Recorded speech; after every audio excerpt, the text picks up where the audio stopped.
Welcome to AzureTeach.net.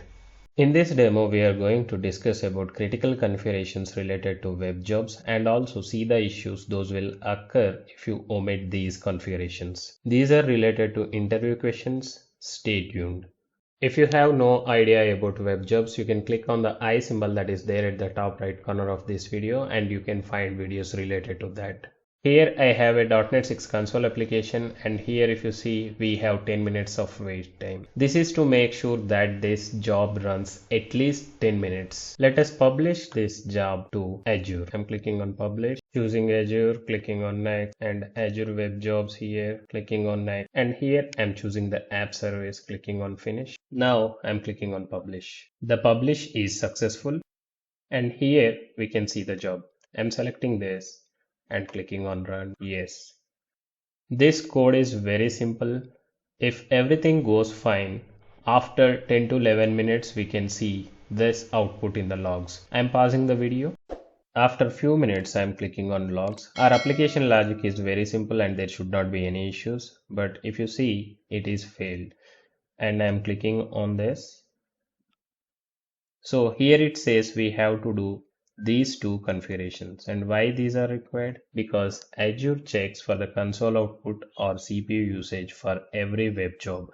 If there is no CPU usage or console output beyond 120 seconds, it aborts the web job. So we have to do these two configurations. So I'm copying the first configuration and going to the app service configuration. Here in application settings, I am choosing new application setting and giving the name as the string that we have copied and the value as 36. You can give any value, but I am giving around 1 hour of time and clicking on OK. Now I am copying the second one. So it is web job idle timeout. I am copying this, clicking on new application setting, pasting it over here, and here also I'm giving some value, clicking on OK and clicking on save. It is saved.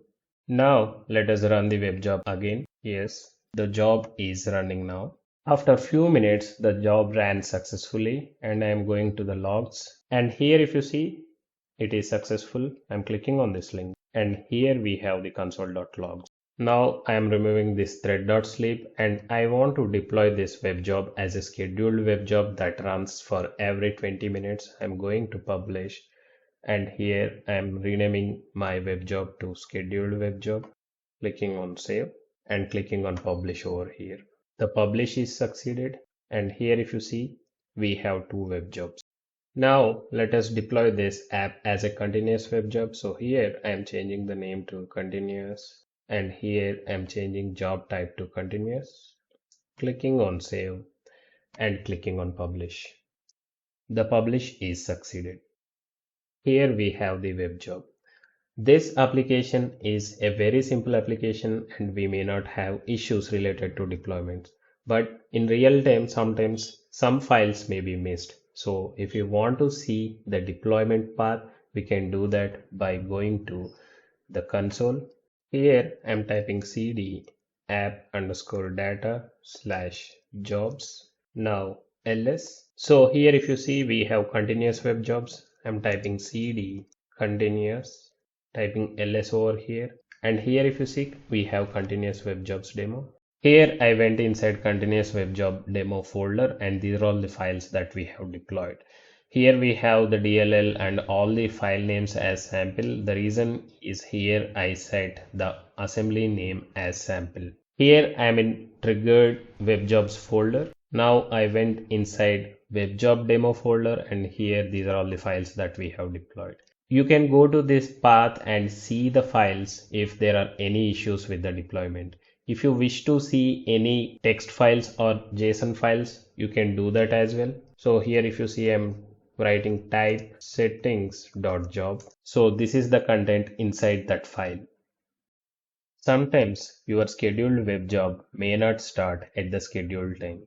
So in that case, you may have to check for the time zone in which you are running the web job, because the web jobs runs in UTC time zone by default. So if you want to change the time zone, you have to change the time zone of entire website itself. So we have to use website underscore time underscore zone, and we have to give value something like this.